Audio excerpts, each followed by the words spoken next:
So this is the before and after of Dead Don't Die. Yeah, that movie. Excuse me. Those are some pretty good cuts. You played some minor league ball, didn't you? Well, a little Class A. It was a long time ago. Directed by Jim Jarmusch, the guy that brought us Patterson. Have you seen Patterson? I've seen Patterson. Oh, thank God, yes. Thank you. That was amazing. And Beautiful. Only Lovers Left Alive. Yep, that was Broken awesome. Flowers. Haven't seen that. Coffee and Cigarettes. Haven't seen that. Get on. Well, we got a crazy, get out of the way, crazy lineup here for casting. Too many good people to list, really. Yeah. So I only seen the trailer. Like I don't think I've even seen the trailer. I've seen the teaser. So they're just about like zombies. That's all I know. Small town gets attacked by zombies. And they have to deal with it. That's fair. And yeah, I'm excited. What you just said? Reviews are mixed bag. Audiences. It's weird because I would have thought it would be the opposite, but audiences seem to not really enjoy it. But critics are like getting a little bit more out of it. Oh, isn't that typical Jim Jarmusch? I would say. Yeah, Like because Patterson's and Only Left Alive are not very mainstream.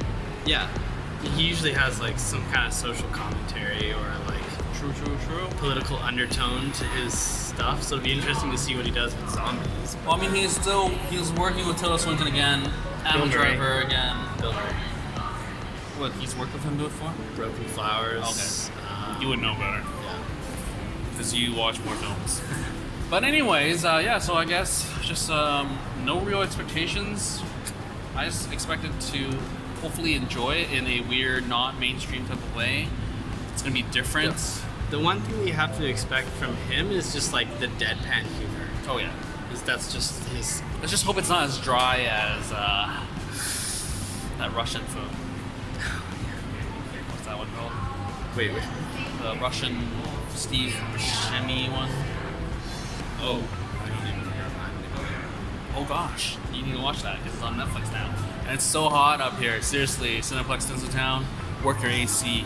It's yeah, it should be a zombie movie that's not really about zombies. I'm pegging this as less funny as Shaun of the Dead. Oh, for sure. Well, different kind of comedy. So dry pan. It's funny how Bill Murray's back for another zombie film after Zombieland. So that's kind of nice. Crossover. Yeah. So I guess we're set and we're ready. So this is the before, and this is after. Wow, that was fun. That was really dead on the deadpan humor. Yep. That's exactly what I expected. Yeah, let's just go over I think the gripes probably for me. I was saying how it was maybe a bit too long of a setup in terms of pacing, but I really enjoyed the shots that they did while they're setting up this whole town. And but I do think that it could have been a little bit shorter, a little bit faster, and I don't really think there's a necessary a payoff per se with the whole drawn out beginning because there's no drawn out ending. It's not like a full circle type of thing. If there was a drawn out ending matching the pacing of the beginning, then I think that would have been worth it. But no. Yeah, but I think for me that's the only gripe I have for this film. Yeah. I mean, it's a pretty simple movie when you really think about it, but there's a lot going on in it. Yeah. Writing is superb. Yeah. Yeah. Right, the use of the sparing use of jokes. Yeah. They're sparingly used, but the callbacks are perfectly spaced out. Yeah. Which just makes them more funny. Yeah. It just makes them funnier every time they come back. Yeah. I was talking like the diner one. I was a legit turning. I was like one more because it was so good. Yeah. Because I swear they did it, and I'll be so sad. You can just feel it, right? As people who watch movies and TV shows a lot, it's just you can sense it. You're yes, do it one more time, and it's perfect execution. Yeah, it's great. Yeah, I would definitely say interesting enough. I would say this is pretty mainstream-ish compared to let's say Patterson. Patterson, especially for Jim Jarmusch. Yeah. So, I think if you're a zombie fan, you would dig this if you can handle the deadpan humor. I think that's the point, though. It's mainstream because it's a genre. Yeah. It's a zombie film. Oh, speaking of zombies, I love how they actually like beat you over the head. These are zombies. These are reanimated. They're dead. Undead, actually. Undead. Yeah. And kill the Made head. that point. Yeah. Because I really didn't like how most media nowadays don't or most like zombie flicks don't exist in a world where fiction has zombies. Yeah. So I like how they. My only gripe about the writing is having the few like little voiceovers from Hermit Bob. Tom Waits. Tom Waits, yeah. I liked his character. I just like. I didn't need the narrative. It was too much. I didn't need the voiceover where he was like explaining. Yeah. Like he basically was like, people came back from the grave and they were attached to their human. We get it. Yeah. Like it's so overt and heavy-handed already in the movie.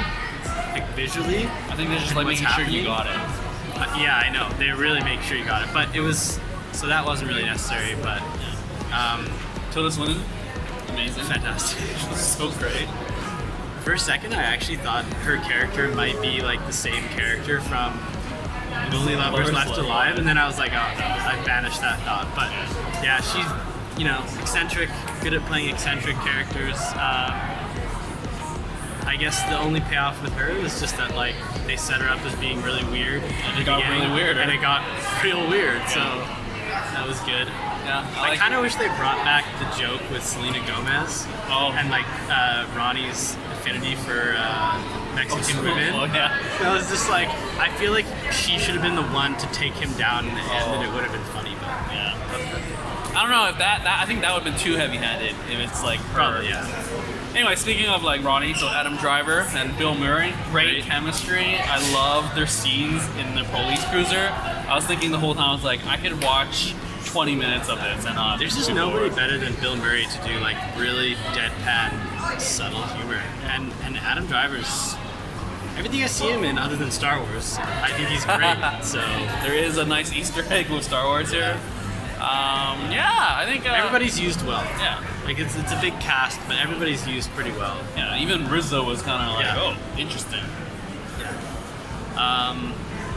Yeah, I mean, it's pretty obvious once you see the movie about the messages, like being, part of a materialistic society and being drawn to like this hyper like commodification of objects, and that's what the zombies gravitate to when they come back. So it's really clear to get where Jarmusch is going with the film, like when you see it. But yeah, it's just still fun. It's fun. It's just enjoyable. I laughed out loud a few Yeah. times. Yeah, but I do agree with you. Like it is slow at the beginning, and I think the one thing that we were both talking about is just like the meta aspect to the movie, like with the script jokes and stuff like that.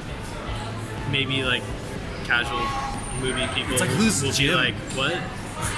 Why are they saying that Jim's a dick? But that was fun. That was a nice touch. It's just like, what are we doing? Oh, they're breaking the fourth wall. Yeah, but I also kind of liked it because, like, in one sense, it shows how, like, on like a meta level, it shows how people have different.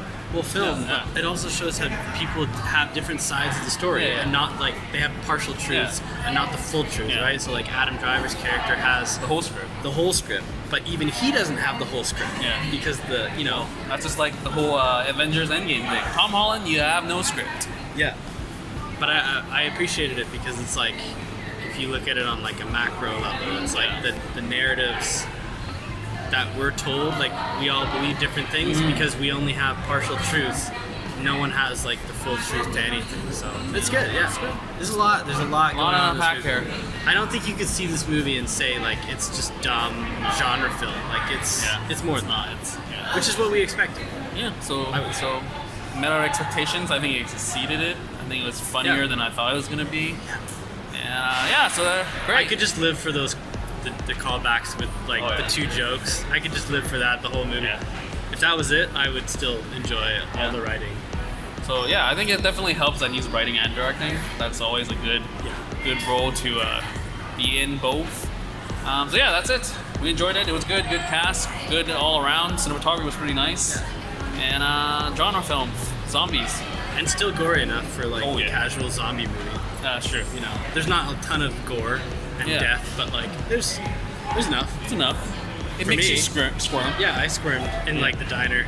Oh, yeah. scene. That was Well, anyways, that's it. This is before and after of The Dead Don't Die. Oh, wait, speaking of that, great title, great usage of a song. title, and great song. great song.